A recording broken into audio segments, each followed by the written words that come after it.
خلي لي بالك يمي، عندك حمام بيض وفقس بنفس الوقت، لكن بديت تلاحظ انه هذا الحمام يزق الفرخ ويعوف الثاني مثل ما موضح قدامك.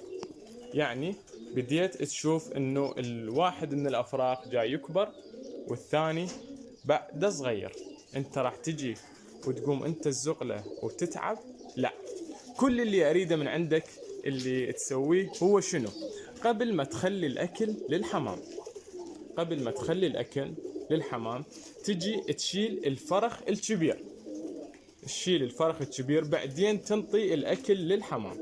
ورا ما انطيت الاكل، ورا 10 دقائق او ربع ساعة، شفت انه الحمام زق للفرخ الصغير، زق تمام، تجي انت ترجع الفرخ الكبير جو الاميات بهاي الطريقة، حتى انت لا تتعب ولا من ناحية الزق وهاي الامور، وثانيا تحافظ على الفرخ الصغير حتى ما يندمر جو الاميات وبالاخير تخسر هذا الفرخ.